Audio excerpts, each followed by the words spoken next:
कर रहे हैं तो वीडियो अंत तक जरूर देखिएगा, क्योंकि आपको पता है कि करंट अफेयर्स कितना इंपॉर्टेंट रोल प्ले करता है किसी भी कॉम्पिटिटिव एग्जाम में। तो चलिए वीडियो शुरू करते हैं। उससे पहले लाइक कर दीजिए, और अभी तक चैनल सब्सक्राइब नहीं किए हैं तो जल्दी से चैनल सब्सक्राइब कर लीजिए। ये हमारा सोशल मीडिया है, इसका लिंक आपको डिस्क्रिप्शन बॉक्स में मिल जाएगा। अगर आपको डेली पीडीएफ चाहिए सेशन का तो आप टेलीग्राम चैनल ज्वाइन करना ना भूलें, तो जाके जल्दी से ज्वाइन कर लीजिए। तो देखते हैं क्या रहने वाला है क्वेश्चन। एमसीक्यू फॉर्मेट में रहता है और फिर हम इसको बाद में एक्सप्लेन करते हैं।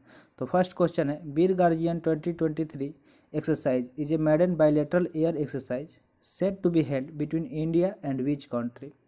तो पूछा जा रहा है कि जो वीर गार्जियन 2023 एक्सरसाइज है ये एक मैडन बायलैटरल एयर एक्सरसाइज है जिसका आयोजित कब होगा, आयोजन 2023 में होगा। तो और इंडिया और किस देश के बीच में होगा वो पूछा जा रहा है। अगर आपको इसका आंसर पता होगा तो वीडियो पॉज करके कमेंट सेक्शन में ज़रूर बताइएगा। तो ऑप्शन ए है चाइना, ऑप्शन बी है जापान, ऑप्शन सी है फ्रांस और ऑप्शन डी है ऑस्ट्रेलिया। ठीक है, तो इस एक्सरसाइज पे एक सेपरेट वीडियो बना देंगे, चैनल पे आके जरूर देख लीजिएगा डिटेल में। तो अभी थोड़ा बहुत इसको हम लोग डिस्कस कर लेते हैं। तो करेक्ट आंसर इसका ऑप्शन बी हो जाएगा जापान। ठीक है, भारत और जापान के बीच में वीर गार्जियन एक्सरसाइज 2023 आयोजित होगा। ठीक है, ये क्या है, बायलैटरल एयर एक्सरसाइज है। तो यहाँ पे कुछ इससे जुड़े इंपॉर्टेंट पॉइंट्स दिया गया है।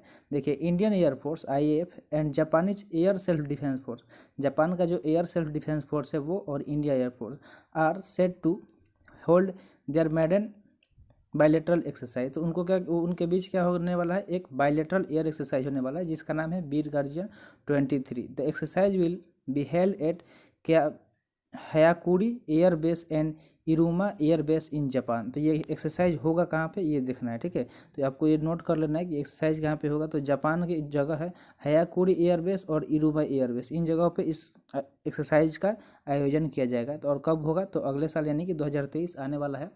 It aim to promote mutual understanding and strengthen defence cooperation between the air forces. तो इसका एम क्या रहेगा कि जो म्यूचुअल अंडरस्टैंडिंग है उसको प्रमोट करना, और जो डिफेंस कॉपरेशन है एयर फोर्सेस के बीच में उसको मजबूत करना। तो ये सारे इसके एम है, और कहाँ पे ये होगा ये चीज़ आपको याद रखना है, और इसका नाम क्या है और किस किस देश के बीच ये होगा। तो इंडिया और जापान के बीच होगा। ठीक है, जिसका नाम है वीर गार्जियन एक्सरसाइज। ठीक है, कहाँ पे होगा, तो हायाकुरी एयरबेस और इरुमा एयरबेस में होगा, जो कि जापान में स्थित है। ठीक है, और इसका एम है कि म्यूचुअल अंडरस्टैंडिंग को मजबूत मतलब बढ़ावा देना, और जो डिफेंस कॉपरेशन है एयरफोर्स के बीच में उसको मजबूत करना।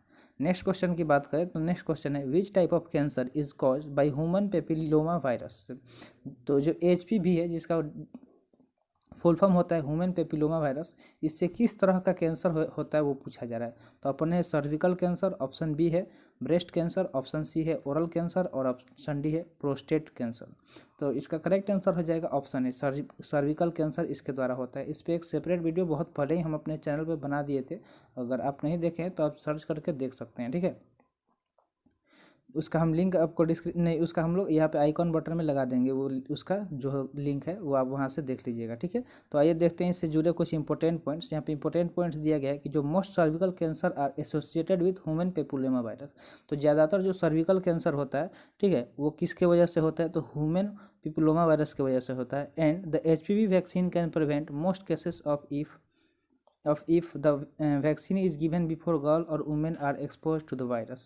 तो जो वायरस को एक्सपोज होने से पहले अगर वो वैक्सीन दे दिया जाए एचपीवी का, तो इससे क्या हो सकता है, उनको प्रिवेंट किया जा सकता है। ठीक है, ज़्यादातर केस में यही देखने को मिला है। National Technology Advisory Group of Immunisation, जिसको शॉर्ट में बोलते हैं NTAGI, उसने रिकमेंड किया है कि एचपीवी वैक्सीन को in the universal immunisation programme, UIP जिसको शॉर्ट में बोलते हैं यूनिवर्सल इम्यूनाइजेशन प्रोग्राम, इसके तहत उसने क्या किया, इसको रिकमेंड किया है, किसको, इस वैक्सीन को, with for 19 to 14 year old adolescence girl. तो जो भी गर्ल्स हैं, लड़कियां हैं, देखिए सर्विकल ये क्या है, एक रिप्रोडक्टिव पार्ट है, जो फीमेल रिप्रोडक्टिव पार्ट है वहीं पे ये होता है। ठीक है, कैंसर। तो इसलिए ऐसा रिकमेंड किया गया है NTAGI द्वारा कि 9 साल से 14 साल के बीच की जो लड़कियां होती हैं, जो एडोलसेंस में पहुंच जाती है, उनको क्या दिया जाएगा, ये वैक्सीन दिया जाएगा। The centre has retain to all state and union territory to create awareness on prevention of cervical cancer and the importance of HPV vaccine. और जो सेंटर है यानी कि केंद्र सरकार ने ऐसा रिटर्न दिया है सारे स्टेट और यूनियन टेरिटरी को कि वो अवेयरनेस फैलाए प्रिवेंशन से को लेके जो सर्विकल कैंसर है उसके थ्रू, ठीक है। और इसका क्या इंपॉर्टेंस है जो HPV वैक्सीन है इसका, वो सब बताने के लिए देखिए एक बहुत ज़रूरी मतलब था इस पर स्टेप लेना, कदम उठाना, क्योंकि जो छोटे लड़कियाँ होती है अगर उनको अभी से प्रोटेक्ट नहीं किया जाएगा तो ज़्यादातर केस यही देखा गया है कि अगर शुरू में जिनको वैक्सीन दे दिया गया है वो तो उनको प्रिवेंट कर लिया जाता है, लेकिन बाद में अगर मिलता है तो फिर बहुत ज़्यादा प्रॉब्लम हो जाता है। ये सर्विकल कैंसर काफ़ी डेंजरस होता है, इसलिए सेंटर द्वारा ऐसा स्टेटमेंट दिया गया है कि सारे स्टेट और यूनियन टेरिटरी अवेयरनेस फैलाएं इस चीज़ को लेकर। नेक्स्ट क्वेश्चन है, National Farmers Day is observe to commemorate the birth anniversary of which leader. तो प्रत्येक साल फार्मर डे सेलिब्रेट किया जा रहा है। तो पूछा जा रहा है कि किनके जन्म मतलब जो बर्थ एनिवर्सरी होता है किनके कौन से नेता हैं जिनके जन्म दिवस के उपलक्ष्य में इसे सेलिब्रेट किया जाता है। तो ऑप्शन ए है अटल बिहारी वाजपेयी, ऑप्शन बी है जवाहरलाल नेहरू, ऑप्शन सी है चौधरी चरण सिंह और ऑप्शन डी है PV नरसिम्हा राव। तो करेक्ट आंसर अगर इसका बात करें तो सी हो जाएगा चौधरी चरण सिंह, ठीक है। चौधरी चरण सिंह के जन्म दिवस के उपलक्ष्य में प्रत्येक साल नेशनल फार्मर्स डे मनाया जाता है। और कब मनाया जाता है तो 23 दिसंबर को। तो देखिए यहाँ पे कुछ इंपॉर्टेंट पॉइंट दिया गया है कि national farmer day is being observed on December 23। प्रत्येक साल 23 दिसंबर को फार्मर्स डे मनाया जाता है। कॉमेमोरेट विथ बर्थ एनिवर्सरी यानी कि जो बर्थ एनिवर्सरी है 5th प्राइम मिनिस्टर, भारत के 5वें प्राइम मिनिस्टर थे कौन तो चौधरी चरण सिंह, उनके जन्म दिवस के उपलक्ष्य में प्रत्येक साल 23 दिसंबर को नेशनल फार्मर्स डे मनाया जाता है। And his contribution toward the upliftment of farmers in the country. और मतलब फार्म जो किसान हैं उनके लिए इन्होंने बहुत ज़्यादा योगदान दिया, ठीक है। Various awareness campaign and drives are organise across the country to educate people about the role of farmer and their contribution to the economy.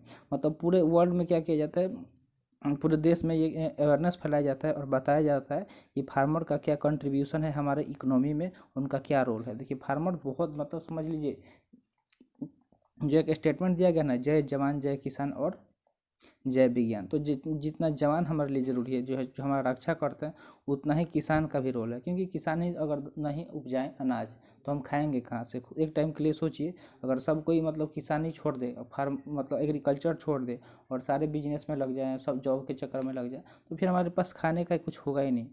और खाने का इतना ज़्यादा महंगाई बढ़ जाएगा कि हम भूख से मर जाएंगे, ठीक है। तो इसलिए हमें सोचना जरूरी है कि जो फार्मर्स का क्या रोल है उनका हमेशा रिस्पेक्ट करना चाहिए। नेक्स्ट क्वेश्चन है, which institution received approval from SEBI to set up social stock exchange.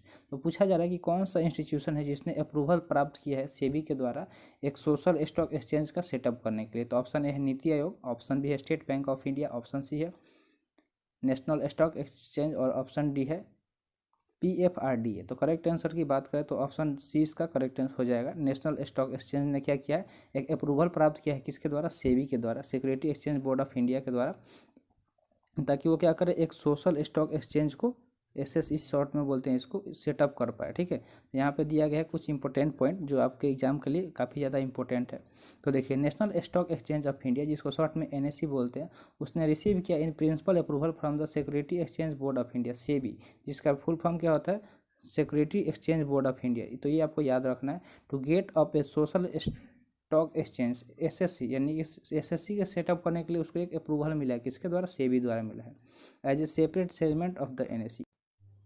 Union Finance Minister Nirmala Sitharaman in her Union Budget speech of 2019-20 proposed the creation of a social stock exchange under the regulatory ambit of SEBI for listing social enterprises and voluntary organization। तो जो union finance minister कौन है, present Nirmala Sitharaman. तो जब speech दे रही थी जब union budget का कब 2019-20 वाला, तो उसमें उन्होंने एक मतलब प्रपोजल डाला था क्रिएशन के लिए किसके, सोशल स्टॉक एक्सचेंज का, ठीक है। किसके अंडर, तो रेगुलेशन एम्बिट ऑफ सेबी यानी कि security exchange of board of India के तहत उसने बताया था, ठीक है। तो ये सारे इंपॉर्टेंट पॉइंट थे इस क्वेश्चन से रिलेटेड, तो इसको जरूर नोट कर लीजिएगा। तो चलते हैं नेक्स्ट क्वेश्चन की तरफ। नेक्स्ट क्वेश्चन है, what is the aim of Jan Vishwas bill which was recently tabled in Lok Sabha. तो हाल ही में लोकसभा में एक बिल को रखा गया है जिसका नाम है जन विश्वास बिल। तो इसका एम क्या है वो पूछा जा रहा है। तो ऑप्शन ए है एंटी टेररिज्म, ऑप्शन बी है ease of doing business, option C है इरेडिक्शन ऑफ माल न्यूट्रिशन और ऑप्शन डी है पॉलिसी रिफॉर्म। तो करेक्ट आंसर की बात करें तो ऑप्शन बी हो जाएगा, एज ऑफ डूइंग बिजनेस। तो बिजनेस के रिगार्डिंग ये जो जन विश्वास बिल पारित किया गया, ठीक है, लोकसभा में। तो देखते हैं इससे जुड़े कुछ इंपॉर्टेंट पॉइंट्स क्या रहने वाले हैं। तो commerce and industry ministry, commerce and industry minister कौन है? पीयूष गोयल है, जो क्या किए हैं लोकसभा में इंट्रोड्यूस किए हैं जन विश्वास बिल, जो क्या करेगी, प्रमोट करेगी एज ऑफ बिजनेस, यानी कि बिजनेस को जो क्या करेगी, प्रमोशन देगी। The bill seek to decriminalise minor offences by amending 183 provision in 42 Act. The bill was later referred to a 31st member joint committee of parliament for scrutiny. The bill will also help in reducing the burden of judiciary. तो ये सारे इसके important points हैं। Main चीज़ आपको याद रखना है इसका एम क्या है, ठीक है, बिल का नाम और उसका एम क्या है और किसके द्वारा ये पारित किया गया लोकसभा में। तो आज के लिए इतना ही, आज का वीडियो यहीं पर समाप्त हुआ। वीडियो कैसा लगा कमेंट सेक्शन में ज़रूर बताइएगा। तो मिलते हैं फिर अगले सेशन में। Thanks for watching. जय हिंद।